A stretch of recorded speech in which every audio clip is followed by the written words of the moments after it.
Nako, mukha atang napakalaki ng kakaharapin na problema ni Senator Rodante Marcoleta. Kasi talagang pasok ata mga kababayan allegedly sa sa plunder talaga itong kanyang ginawang paglilihim ng donasyon na ibinigay sa kanya ng kanya mga matatalik na kaibigan. So ngayon ito, i-play po natin itong nakita nating balita galing po sa PRTV Prime Media. Ikinikredit po natin sa kanila yan Million ay tinatawag nating paldong-pal. Deep Dive! Hi, Dino! Dino, I miss you! Perfect sa'yo to. O kaya Ready ka na ba? Deep Dive! Deep Dive! Kaso ni Senator Marcoleta ha. Kasi, oo, pero nakakatawa tong kaso ni Senator Marcoleta ha. Kasi siya ang nagpahamak sa sarili niya. Tama. Saan nahuhuli ang isda? Sa bibig. Sa bibig. Diba? Ah. Oo. Kasi natatandaan mo, siya mismo ang nagsabi kasi sa isang interview niya na nakatanggap siya ng limpak-limpak na donasyon pero hindi niya idineklara. Yes. Dahil daw ayaw magpadeklara at anonymous lang daw ang niyang mga kaibigan. Ano yung sabi kanina mga kababayan ni Mike Defensor? Nung binigay ko naman yung 30 million, wala namang wala namang kapalit yun Pero ano yung sabi ni Rodante Marcoleta? Eto, pakinggan natin mga kababayan. Ito yung sinabi niya dati. Nung panahon na sumobra yung kayabangan niya. Nakalimutan po nila na napakarami kong kaibigan. Ayan. Isa lang ang kanilang pakiusap sa akin. Ano po yun? Sana wag mo na kaming i-disclose ang identity. Ngayon, kapag ka naglagay ako ng figure sa contribution, mapipilitan akong mag-disclose ng pangalan nila. Sabi niya, binigay ko nga sa'yo, contribution, pero utang na loob mo sa akin yan. Hindi ko pwedeng isiwalat ang kanilang identity. Kaya sinabi ko, zero in contribution. Republic Act 7166. Ano yung sabi ni Senator Rodante Marcoleta? Ano daw sabi mga kababayan ng mga nag-donate sa kanya? Nung mga donator niya? Sorry yun ulit ang gagamitin kong term mga kababayan, donator. Yung mga donator niya, ano yung sabi? Ano yan? Utang na loob mo sa akin yan. Alam naman natin pag sinabing ganon mga kababayan, may kapalit yan syempre. Utang na loob nga May kapalit yan. Ang mga ito ay may 30 araw para makapagbigay ng kanilang detalyadong report ng kanilang mga tinanggap na donasyon at ang paggastos ng eleksyon. Ang logic po kasi nito, ang labis na gastusin sa eleksyon, baka bawiin lamang ng kandidato pag nasa posisyon Tama! na. Ano kasama dito sa SOSE na ito? Ito po ay detalyadong report na nagsasaad kung sino-sino ang mga nagbigay ng donasyon para sa isang kandidato o partido. Pangalawa, At yan ang hindi ginawa mga kababayan ni Senator Rodante Marcoleta. Hindi niya inilagay yung pangalan ng mga donator niya. At the same time mga kababayan, hindi niya inilagay yung amount na natanggap niya. At saka partida nung binigyan po siya mga kababayan ng pera nung kanya mga sinasabing kaibigan katulad din ng Mike Defensor, siya po mga kababayan ay wag nating kalimutan na setting congressman po siya. Di ba congressman siya nung mga panahon na yan? Congressman na tumakbo sa pagkasenador. So ibig sabihin nung mga panahon na yan mga kababayan, sitting congressman siya at yan po ay maituturing na plunder talaga. Ano ba yung sinasabi mga kababayan about sa plunder? Eto dito sa Republic Act 7080. Ano ba yung sabi dito mga kababayan? Basahin muna natin Yan. Ang RA number 7080 ay ang Anti-Plunder Act of 1991 o batas laban sa plunder, pandarambong sa Pilipinas. Ito ay batas na nagpaparusa sa mga opisyal ng gobyerno na nagnanakaw o nagkakamal ng malalaking halaga ng ill-gotten wealth gamit ang kanilang posisyon. Sa simpleng paliwanag, kapag ang isang public official ay nagkamal ng hindi bababa sa 75 million nanakaw o illegal na yaman sa pamamagitan ng korupsyon, maaari siyang kasuhan ng plunder. Kasama rito ang pagnanakaw sa pondo ng gobyerno, pagtanggap ng kickback o lagay. Lagay, yan yung sinasabi maanumalyang kontrata at paggamit ng posisyon para yumaman ng illegal. Parusa, ang mapapatunayang guilty sa plunder ay maaaring maparusahan ng habang buhay na pagkakakulong, life imprisonment, reclusion perpetua at habang buhay na bawal humawak ng posisyon ng sa gobyerno.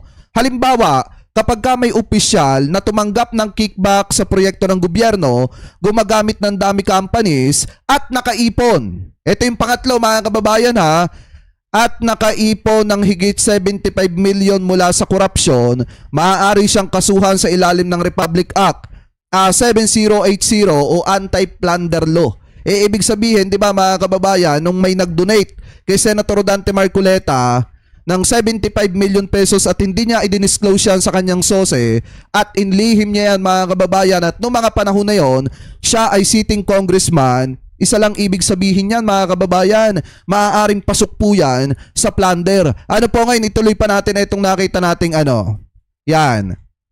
Kaya nga yun naman nangyari, bakit siya nagkakaso sa COMELEC. Oo. Pero sabi ng COMELEC kasi, hindi pa campaign period yan, no? So, hindi pa yan na isang election offense. Tama! Pa nabigyan ng idea ang ombudsman. Kasi Ano ba yung sinabi mga kababayan ni Comelec George Garcia? Di ba nung tinanggap daw ni Marcoleta yan, hindi pa daw election time. So ibig sabihin, nung tinanggap niya yung 75 million pesos, siya po ay sitting congressman.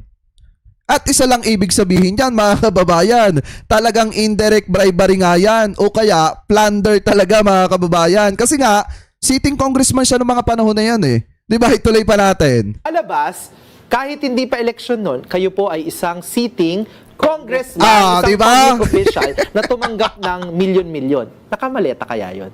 Ay, oo nga. no. Paano kaya ibinigay yung Eh, di ba kasi na 75 defensor naman million? yung mahilig mag-bring up ng usapin ng maleta? Eh, baka nga. Oo.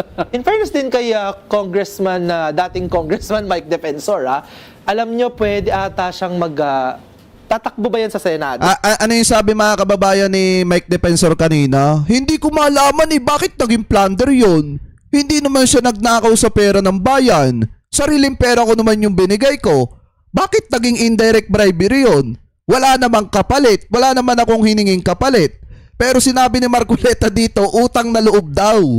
Di ba? Sinabi niya dito, sabi daw nung donor niya, utang na loob niyo sa akin yan. Tapos nung mga panahon na yan, mga kababayan, na tumanggap siya ng donation, siya po ay sitting congressman. So anong paniniwalaan natin doon? Hindi siya hindi siya nakakommit ng indirect bribery, hindi siya sangkot sa plunder mga kababayan, ganon. Sitting congressman nga siya nung tumanggap siya ng 75 million. Anyway, tuloy pa natin. Pwede siya maging senador, Kasi bagay siya sa Senado ngayon. Di ba uso sa Senado ngayon yung may mga kaso? Perfect, Defensor, Kasi bukod sa maaari na siyang pinapakasuhan siya ng ombudsman dito, ng plunder din, ng bribery din, no? May mga kaso pa siya, yung human trafficking. Eto mga kababayan alam nyo kung hindi nakalusot sa Comelec, si Marcoleta, pihado wala siyang kaso sa ombudsman na indirect bribery at saka plunder. Kasi kayang resolbahin ng Comelec yan eh. Ang problema kasi mga kababayan, sinabi ng Comelec na hindi, walang violation si Marcoleta. Kasi nung tinanggap niya yung pera, hindi pa election time yon. Ibig sabihin kung hindi pa election time yan, edi congressman ka pa. Sitting congressman ka tapos tumanggap ka ng 75 million. Hindi mo pa i-declare. Diba mga kababayan, dun pa lang talaga pasok na sa indirect bribery etong si Senator Dante Marcoleta. Diba? Saka plunder. Kaugnay dun sa isang hotel, di ba? Ang dami Tapos yung sa 18 Marines na hindi nagtatagpo-tagpo ang mga May mga iba din nabawi na, diba? ayaw pirmahan. Oo. Diba? Gusto mo ba maging Senate President, Mike Defensor? Sus Maria. You're on the right path. Sabi dito, pero yung nag-donate daw may sinabi raw na deserve niya mapapunta sa Senate.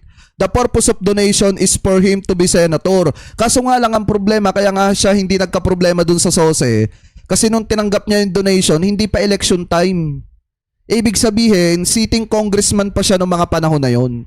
At bawal na bawal po mga kababayan sa isang public official o politiko na tumanggap ng kahit na anong donasyon mga kababayan. Pakitama na lamang po ko kung ako po ay mali. Habang ikaw ay sitting congressman o habang ikaw ay kasalukuyang nakaupo bilang isang politiko. Bawal na bawal po yan mga kababayan. Ngayon ano ba nangyari? Ano ba ginawa ni Marcoleta? Tumanggap lang naman siya ng 75 million. Di ba kapag ka daw ikaw ay tumanggap ng 75 million, pwedeng pumasok nga yun sa plunder o kaya indirect bribery mga kababayan. At yun yung nangyari kay Marcoleta. Kasi nga, sitting congressman siya, tumanggap siya ng 75 million. Anyway, ituloy pa natin. Baka may audition yan eh. Kaya niya bang umiyak on cue? Baka kailangan gumanon muna. Pero siguro himayin natin ng konti. Isang usapin na sinasabi, wala namang ginamit na pondo ng bayan. Yun ang nilang depensa. Mahalaga ba yung usapin kung may pondo ng bayan o hindi? Well, kasi sa ating batas, sa plunder, pandarambong, no, hindi naman na kailangan na galing sa government funds. No? Yung plunder kasi ay, meron kang yaman na illegal, hindi maipaliwanag na yaman, nagpayaman ka sa iyong posisyon gamit ang iyong posisyon. Kaya Diba? ang posisyon ng mga investigador ng ombudsman ay, Gaya ng sinabi natin kanina, pasok talaga yan. yung 75 million na ba yan? Million, ang tagal. Yes. Overtime tayo niya. Yung 75 million na ba yan ay, yan ba ay bukas lang sa, dahil lang napakabait nila at ibinigay sa'yo bilang isang kongresista?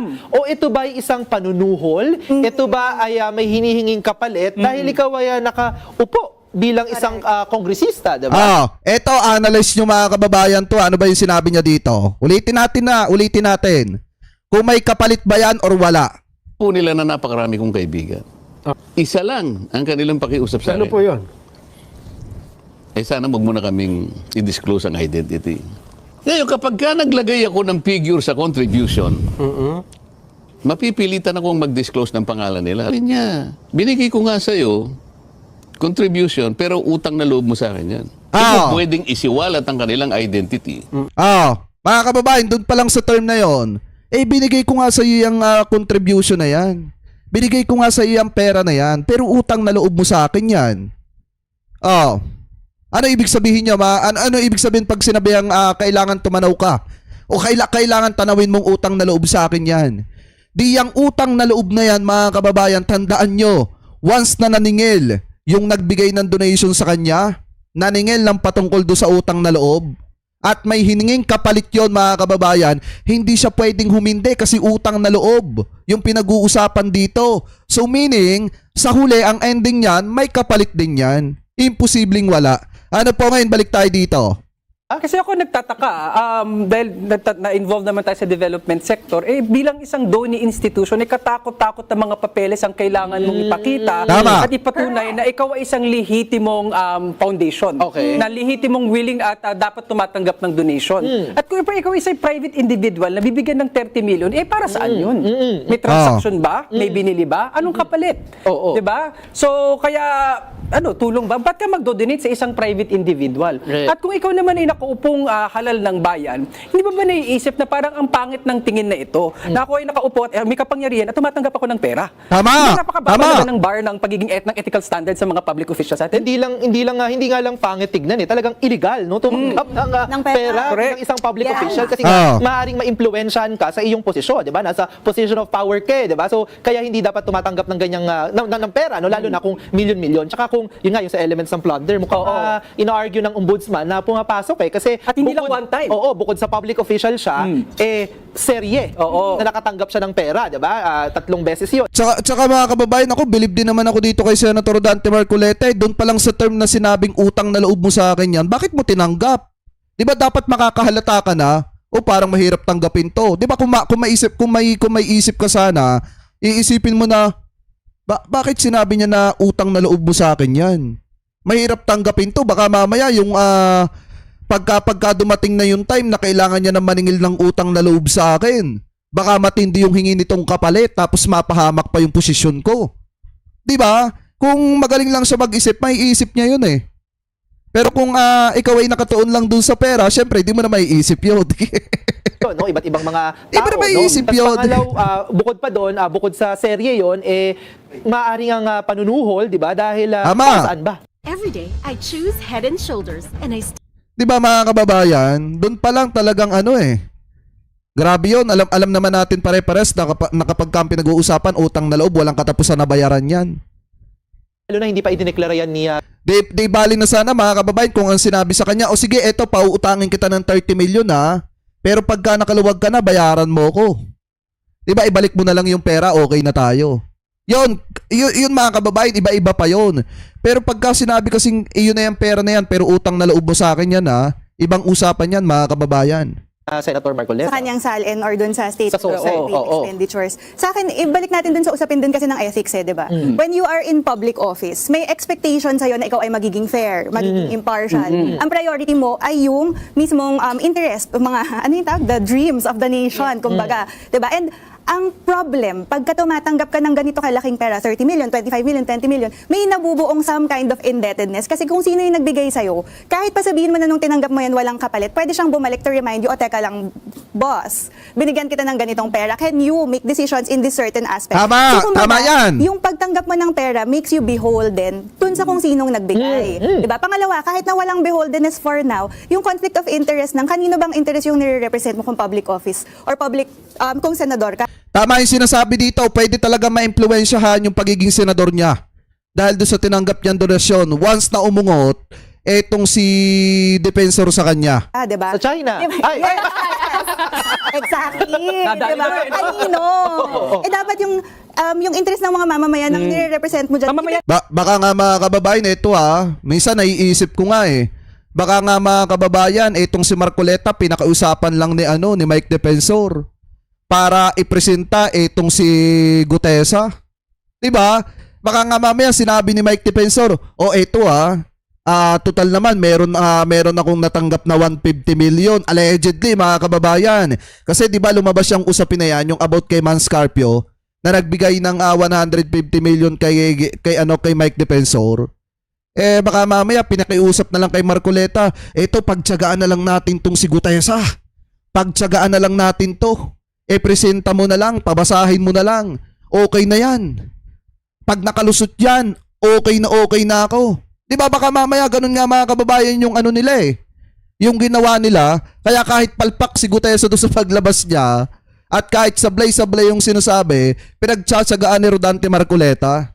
Baka mamaya yung utang na loob na sinasabi, yun na pala yung kapalit. Di ba? Baka lang naman. Anyway, tuloy pa natin. Pilipinas. At ibig sabihin, hindi ka dapat kumikita sa posisyon na yan. Tama. Yung donation, saan napunta, di natin alam. Hindi natin alam kung saan mo ginastos, di natin alam kung para sa mamamayan ng Pilipinas or mamamayan ng ibang bansa ang gamit mo ng pera na yan. Walang transparency. Una sa lahat, hindi ka dapat tumanggap, pero pangalawa, walang record, wala kang pag-amin na documented, pero may Tama. pag-amin ka sa interview. So worth Slip of the investigating. tongue. Diba? Nadulas. Worth investigating talaga. At sa mga kababayan natin, hindi dapat minamaliit yung mga ganitong bagay. Kasi nga sa batas natin, ang tawag dito, ang punishment for that is reclusion perpetua, lifetime Tama. sentence. Because ang plunder, ang definition po niya is that isa kang public official, kawani ng gobyerno, may you be elected Ay, dadahe ko, mega love shoutout or appointed or kamag-anak ka ng isang government official na nagkaroon ng nag-amass ng ill-gotten wealth ng at least 50 million pesos. So hindi basta-basta ang pagsasampa ng kaso ng plunder. Sabi ko nabasa ko yun, kala ko pa naman kahit 5 million lang masasampahan ka na ng plunder, pero hindi, 50 million pala for it to be considered a plunder or case. So tama nga yung sinabi ni Tita Ina na bakit ka tumanggap in the first place? Kung sa mga kamag-anak nga natin, ng mga kaibigan tayo, bigla na lang mag-approach sa atin, uy, ito, 5,000. Ito, i-questionin mo na yung intention, ba't ka nagbibigay? May ginawa ka bang mali? O birthday mo ba? O may gusto ka bang i-chat ko ba yung kamag-anak natin para sabihin na kasama kita kahit hindi, di ba? So, ganun na lang yung intention nun So, bakit ka tatanggap? At the same time, alam natin na kung sino man nagbigay sa'yo, ay merong intensyon na gamitin ka sa kanilang vested interest. Tama! Ako, dalawa. 100% mga kababayan, totoo yan. Hindi ako naniniwalang walang kapalit yung 30 million. Bibigyan ka 30 million, 20 million, 25 million. Walang kapalit. Loko lang magbibigay ng ganun. Magtatapo ng pera sa wala. Naisip ko dyan. The issue na, nakakabit kasi yung sa SOSE, sa COMELEC. So nakakatawa bilang isang regular na mamamayan, bakit napaka-technical na hindi pa kasi campaign period Di ba dapat repasuhin na natin na pag nag-file ka ng iyong candidacy, ay dapat covered ka na ng election. Tama. Pangalawa, dapat susugan na din natin o suportahan natin yung mga panukalang batas gaya ng tinutulak ni ML Party List Representative Laila de Lima, yung anti-illicit enrichment. Dahil kasi maaaring mangyari, 5 million lang, 5,000 lang yung binigay. Di ba? Hindi kailangan umabot sa level ng plunder. Pero pag the mere fact na meron kang ganyang halaga sa iyong bank account, ay dapat nasa iyo ang burden of proof. Pwede ka na dapat kasuhan. Huwag na natin pahirapan pa ang mga proseso para sabihin mo pinupolitika ka. Ikaw nga mismo umamin na tumanggap ka ng pera. Sabihin mo Tama. pinupolitika. Tsaka katakataka din, no, bilang isang abogado, si Senator Marcoleta, alam niya kung ano yung nasa batas, di ba? Alam niya na bawal tumanggap ang isang public official, alam niya yung batas natin sa plunder. Pero yung nakaka-disappoint dito ay, isa kang abogado, talagang ikaw pa yung nangunguna na i-take advantage yung kahinaan ng ating election laws, di ba? Nako, Hindi mo yeah, i-deklara tama. yung campaign donation na natanggap mo, edi ngayon hinahabol ka ng ombudsman para sa plunder. Mukha ata mga kababayan na durog si Senator Rodante Marcoleta dito Siyempre, ikaw ba naman pag-apatan ka? Durog ka talaga dito, kaya expected yun na mga kababayan na mag-iiyak na naman yan doon sa mga kritiko niya. Kasi talagang walang lusot dito mga kababayan, si Senator Rodante Marcoleta. Kasi sino ba naman ang utu-utong maniniwala na may taong magtatapon sa'yo ng 30 million na walang hinihinging kapalit? May taong magtatapon sa'yo ng 20 million at yung isa 25 million pero walang kapalit. Loko na lang yung maniniwala sa ganyan. Tapos pangalawa, ang lakas din ng loob ni Senator Marcoleta na nag-chair pa yan ng Blue Ribbon Committee at ang Blue Ribbon ay nag-iimbestiga ng korupsyon sa pamahalaan. Tama! Hello po, pakiimbestigahan po ang inyong sarili. True. Wait. Diba? Paano pala yan? At bilang Senator Judge naman sa impeachment court, diba? Sa pag-uumpisa ng paglilitis ni VP Sara, paano pala ang mga mandarambong kanilang titignan kung ang iba din ay nandadambong? Napakahirap naman pala niyang impeachment court na yan, ha? Oo, tapos naalala ko lang din, itong Rigodon sa Senado, si Marcoleta ngayon ang chair ng Committee on Justice sa Senado. So, asa naman ang ating sense of irony ngayon? At ang masasabi ko lang din na good job kay Ombudsman Boying Remulla for going after this. Kasi ang alam ko na palagpas to ng COMELEC, diba? Nung unang binanggit to ni Senator Marcoleta, Yes. parang okay naman siya sa election laws natin. Buti na lang hinabol ni Ombudsman itong kaso na to dahil grabe lang yung ginagawa sa bansa natin. Nakakakita-kita na ng liwanag kahit pa paano. Mukhang liwanag. Boying Remulla. Salamat. Okay. Hindi, Carlo. Hindi. Deep Ayan. Mga kababayan, napakaliwanag Wala talaga lusot dito. Si Senator Rodante Marcoleta, lalo na't inamin niya na kailangan niya palang tumanaw ng utang na loob doon po sa tao na nagbigay sa kanya ng pera. Donation habang sitting congressman pa siya noong mga panahon na yun. Kasi maliwanag naman ang sinabi ni Comelec, George Garcia, na talagang mga kababayan hindi pa election time nung tinanggap yung pera. Kaya wala ngang violation etong si Marcoleta mga kababayan doon sa kanyang sa issue ng kanyang sose. So ibig sabihin kung walang violation doon si Senator Rodante Marcoleta at sinasabi ng COMELEC na hindi pa election time nung tinanggap niya yung pera, isa lang ibig sabihin yan. Tumanggap siya ng suhol habang nakaupo siya bilang congressman. At doon sa point na yun, pasok talaga yan sa indirect bribery. At saka mga kababayan, syempre, sa plunder. So ngayon, mga kababayan, kung kayo po ang tatanungin, ano po masasabi ninyo hingil po dito sa mga topic na ito na tinalakay po natin? Ano po ang comment at opinion po ninyo hingil po dito sa mga topic po na ito na hinimay po natin? Comment below na lamang po kung ano po masasabi nyo hingil po dito mga kababayan.